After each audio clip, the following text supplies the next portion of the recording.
কাজাখস্তানের 11তম বিশ্ব শক্তি উত্তোলন ও incline bench press চ্যাম্পিয়নশিপে দুটি সোনাজয়ী বাংলার তথা নববারাকপুরের গর্ব বনানী বিশ্বাসী।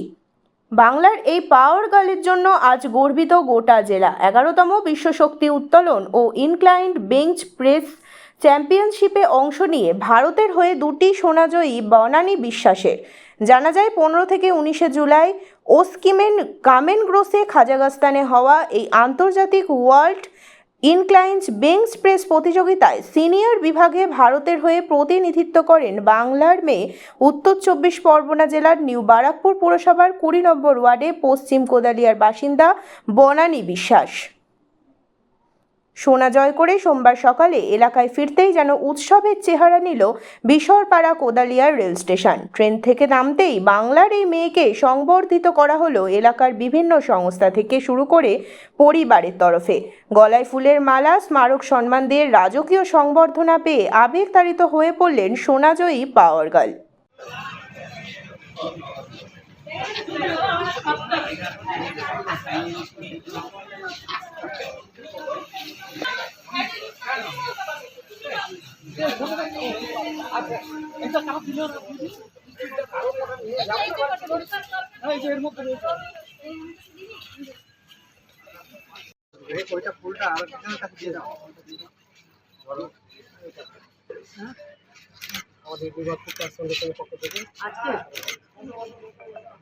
আমাদের ফুলের ছোড়াটা কই মিষ্টি প্যাকেটটা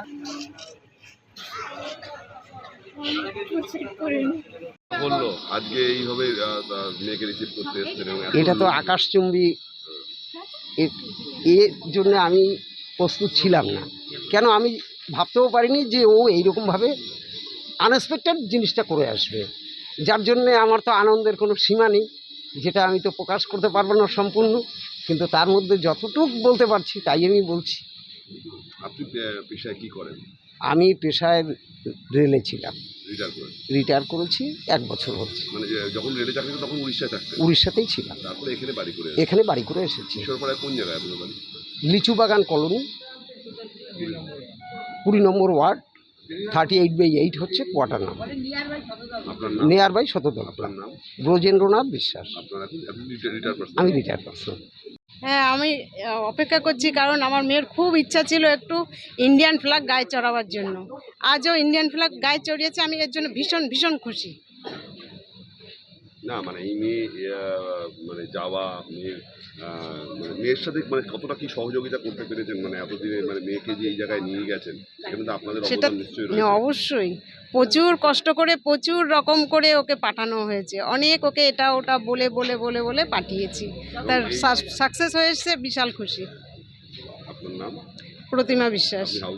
হ্যাঁ, হাউস ওয়াইফ।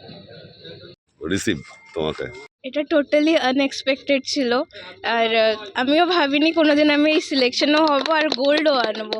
আমি খেলতে গেছিলাম, স্যার যেরকম বলেছিল তুমি তোমার নিজের বেস্ট দাও, আমি আসলে নিজের বেস্টই দিতে গেছিলাম, আর গোল্ড হয়ে গেল দুটো একসাথে। এই প্রতিযোগিতার সম্পর্কে মানে কিভাবে হয়েছিল, কি শুরু করেছিল, কিভাবে বলেন?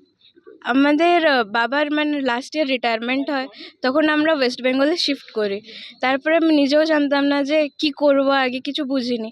তখন ছন্দা আন্টি ইনি আমাকে নিয়ে যান এনআর জিমে, ইনি এখান থেকে ইন্ট্রোডিউস করায়। তারপরে জানুয়ারি মাসে হালি শহরে স্টেট লেভেল কম্পিটিশনটা হয়, সেখানে আমি ন্যাশনাল রেকর্ডগুলো ব্রেক করেছিলাম। তারপরে স্যারই নিজে চ্যানেলিং করে আমাকে সিলেকশনে নাম দেন, আর ওয়ার্ল্ড চ্যাম্পিয়নশিপে আমার সিলেকশনটা হয়। তারপরে ওখানে গিয়ে কম্পিটিশনটা খেলে আসি। এটাতে স্ট্রেংথ লিফটিং বলা হয়, কিন্তু এতে একটা হয় ইনক্লাইন বেঞ্চ প্রেস আর একটা হয় স্ট্রেংথ লিফটিং, যেটাতে থাকে 2 হ্যান্ড বাইসেপ কার্লিং আর একটা থাকে হ্যাক লিফট। তো হ্যাক লিফট আর বাইসেপ কার্লিংয়ের আলাদা কাউন্টিং হয়, আর ইনক্লাইন বেঞ্চ প্রেসের একটা আলাদা কাউন্টিং হয়। তো ইনক্লাইন বেঞ্চ প্রেসেও মানে 3টে লিফট থাকে, আর এইগুলোতেও 3টে লিফট থাকে। মানে স্ট্রেংথ লিফটিংয়ে টোটাল 6টা লিফট নিতে হয়, আর ইনক্লাইন বেঞ্চ প্রেসে 3টে লিফট নিতে হয়। টোটাল কত করেছে ফাউন্ডেজ সেটা কি বলতে আর আমার ইনক্লাইন বেঞ্চ প্রেসের টোটাল হচ্ছে গিয়ে কত কত বুঝলি স্যার 52.5 আর একটা 57.5। 107 ইনক্লাইন বেঞ্চ প্রেসে 117 কেজি ক্লিয়ার হয় আর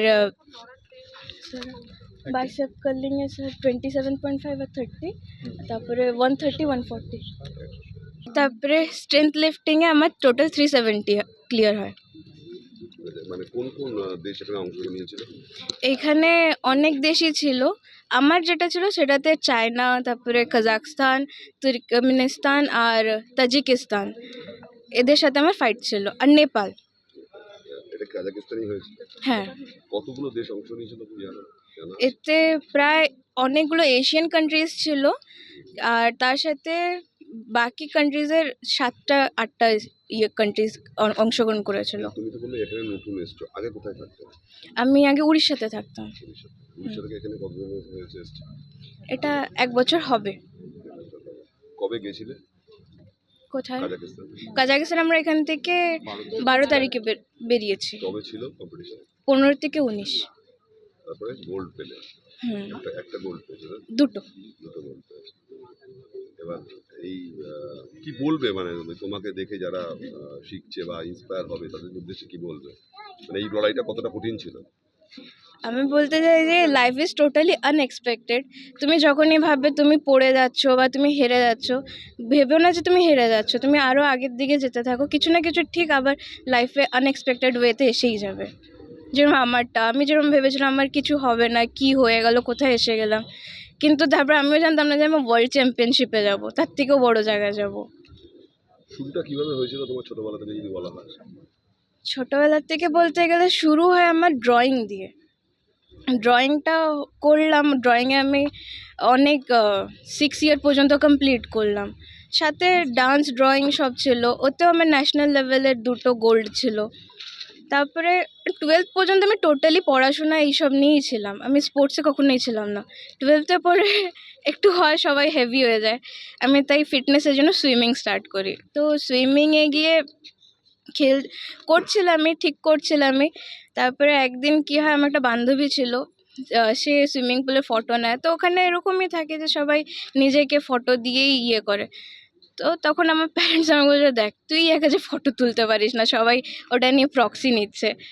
এটা আমাকে খুব খারাপ লেগেছিলো। তখনই মনে হয়েছিলাম আমি যেটা নেবো সেটা সবাই জানতে পারবে, এরকম আমার নিজের ফটো নিয়ে দেখাতে হবে না যে আমি সুইমিং করি বলে। তো সেইটার থেকে সেই জেদেই আমি সুইমিং স্টার্ট করি, তারপরে স্টেট ক্লিয়ার করি, স্টেটের পরে ন্যাশনালে যাই। হ্যাঁ, তারপরে ন্যাশনালেও আমার ওখানে ভালো র্যাঙ্কে ছিল, আমি 11th নাম্বার এসেছিলাম হিটসে। তারপরে কোভিড এসে যায়, কোভিডে গিয়ে সুইমিংটা বন্ধ হয়ে যায়। আমি যেখানে, তারপর কোভিড মাঝে খুলেও যায়, তখন আমি গেছিলাম যেখানে আমি পড়তে যেতাম কলেজে, সেই রাস্তায় একদিন একটা খারাপ ইনসিডেন্ট হয়। তো তাই জন্য আমাকে 3 দিন আমি ডিপ্রেশনে থাকি প্রথমে। আমার সেখানে আরেকটা ফ্রেন্ড ছিল যে বললো কি তুই ডিপ্রেশনে কেন যাচ্ছিস, তুই সেটা শেখ না, তাহলে মার্শাল আর্ট শেখ যেটাতে তুই নিজেকে নিজে সাপোর্ট করতে পারবি, কিছু হবে না। তখন আমি জুডো ক্লাস জয়েন করি। এবার জুডো ক্লাস জয়েন করাতে আমি জাস্ট 3 দিন হয়েছিল, তারপরে একটা কম্পিটিশন ছিল রেসলিংয়ের, সেই কম্পিটিশনে আমি যাই। ফার্স্ট টাইম যখন যাই তখন তো খুব খারাপভাবে হেরে আসি বাড়ি। তারপরে আবার ওখান থেকে আবার টার্নিং স্টার্ট হয় যে না, এবার হেরে এসেছি তো গেছি, তারপরে এবার আমি কিছু হয়েই আসবো, যে আমাকে মেরেছে আমি তাকে মেরে আসবো। তারপরে এবার আমি যাই, তারপরে এবার আমি ওখানে ফার্স্ট তো হতে পারিনি, সেকেন্ড হয়েছে, কারণ কি না আমার লাস্ট মিনিটে আমার হাতের 3টে রিবকে ক্র্যাক করে, তো আমি আর ঘুরে দাঁড়াতে পারিনি, তাই আমার তখন সেকেন্ড হয়। ন্যাশনাল সিলেকশনটা তো হয়ে যায়, কিন্তু আমার হাতের কন্ডিশন ভালো ছিল না, তাই ছাড়তে হলো। তারপরে তো কন্টিনিউ করার জন্য আমাকে জিম স্টার্ট করলাম। এবার জিম স্টার্ট করাতে আস্তে আস্তে কম্পিটিশন খেলে এখন এই পজিশন। এই জিম স্টার্ট কি তুমি উড়িষ্যায় করেছিলে? কিন্তু গরমে কষ্ট হচ্ছে। হ্যাঁ হ্যাঁ হ্যাঁ, এই জিম থেকেই শুরু, তাই তো? হ্যাঁ, পুরো নামটা বলো তো, তোমার নামটা? বনানী বিশ্বাস।